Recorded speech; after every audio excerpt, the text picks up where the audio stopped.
नमस्कार, दीप्स किचन मराठीमध्ये मी दीपाली आपलं मनापासून स्वागत करते। चला तर मग आज मी तुम्हाला कुठली रेसिपी दाखवणार आहे ते आपण पाहूया। आज मी तुम्हाला वर्षभर टिकणारा आंबट गोड चवीचा गुळांबा कसा करायचा ते दाखवणार आहे। तर त्यासाठी आपल्याला काय साहित्य लागतं ते आपण पाहूया। गुळांबा करण्यासाठी मी 1 किलो कैरी घेतली होती। कैरी अशी कडक बघून घ्यायची आहे। कैरी मी स्वच्छ धुतली आणि त्यानंतर हा देठाचा भाग चाकूने कट करून घेतला आणि सालं काढून घेतली आणि त्यानंतर असे छोटे तुकडे करून घेतलेले आहेत कैरीचे। कैरीचे तुकडे केल्यानंतर कैरी 700 ग्रॅम भरलेली आहे। म्हणजे कोय आणि सालं काढल्यानंतर कैरीचं वजन कट केल्यानंतर 700 ग्रॅम भरलेले। 700 ग्रॅम कैरीसाठी मी 800 ग्रॅम गूळ घेतलेला आहे। कैरी किती आंबट आहे त्या अंदाजे तुम्ही गुळाचं प्रमाण कमी किंवा जास्त घेऊ शकता किंवा 700 ग्रॅम कैरीसाठी 700 ग्रॅम गूळ घेतला तरीही चालेल आणि 1 चमचा विलायची पावडर घेतली। सगळ्यात आधी आपण ही कैरी वाफवून घेऊया। कुकरचं भांडं घेतलंय त्यामध्ये ही कैरी काढून घेते।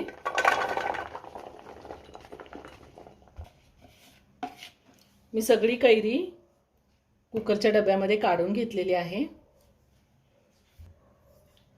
मी इथं कुकर घेतलाय, कुकरमध्ये 1 ग्लास पाणी टाकले, वरती मी प्लेट ठेवलेली आहे आणि आता हा कुकरचा डबा मी कुकरमध्ये ठेवते आणि वरतून आपल्याला एक प्लेट झाकून ठेवायची म्हणजे वाफेचे जे पाणी तयार होणार आहे ते कैरीमध्ये पडणार नाही। आणि आता झाकण लावून आपण कुकरच्या शिट्ट्या करून घेऊया। गॅसची फ्लेम हायवर ठेवून मी कुकरच्या 2 शिट्ट्या करून घेतलेल्या आहेत आणि कैरी छान वाफवली गेली आहे। आता मी एका कढईमध्ये काढून घेते।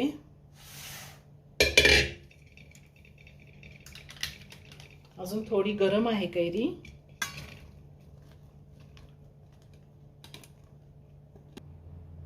ह्या पद्धतीने जर कैरी आपण वाफवून घेतली तर खाताना एकदम सॉफ्ट लागते, एकदम छान लागते। जास्तही नाही, साधारण 80% मी वाफवून घेतलेली आहे। मी कैरीचे तुकडे करून घेतले, तुम्ही कैरी किसून घेतली तरीही चालेल। आणि आता ह्यामध्ये गूळ घालायचा आहे। आता हे मिश्रण मी सगळं मिक्स करून घेते। मी हे सगळं व्यवस्थित मिक्स करून घेतलेलं आहे। तुमच्या जर कुकरच्या शिट्ट्या खूप फास्ट होत असतील, खूप लवकर होत असतील तर तुम्ही 3 शिट्ट्या घेतल्या तरीही चालेल। आता आपण हे गॅसवर ठेवूया। आता सुरुवातीला गूळ विरघळेपर्यंत आपल्याला गॅसची फ्लेम हायवर ठेवायची आहे आणि सगळं व्यवस्थित मिक्स करून घ्यायचे। गॅसची फ्लेम मी हायवर ठेवून गूळ चांगला वितळून घेतला आहे। साधारण 3 ते 4 मिनिटं लागले गूळ वितळायला। गूळ पूर्णपणे वितळलेला आहे। आता मी गॅसची फ्लेम मीडियमवर ठेवलेली आहे आणि आता आपल्याला ह्या गुळामध्ये ही कैरी पुन्हा एकदा चांगली शिजवून घ्यायची आहे। अधूनमधून आपण चमच्याने व्यवस्थित मिक्स करत राहायचे। साधारण 15 ते 16 मिनिटं हे मिश्रण मी थोडं घट्ट होईपर्यंत शिजवून घेतलेलं आहे।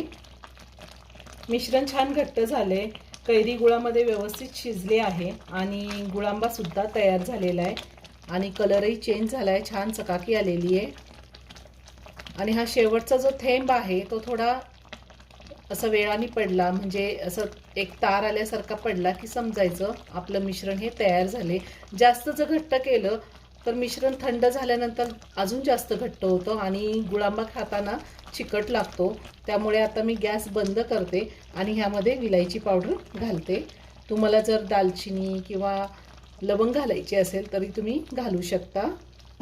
आता हे सगळं व्यवस्थित मिक्स करून घेते आणि पूर्णपणे मिश्रण थंड झाल्यावरच आपल्याला बर्नीमध्ये भरून ठेवायचं आहे, म्हणजे हा गुळांबा वर्षभर चांगला टिकतो।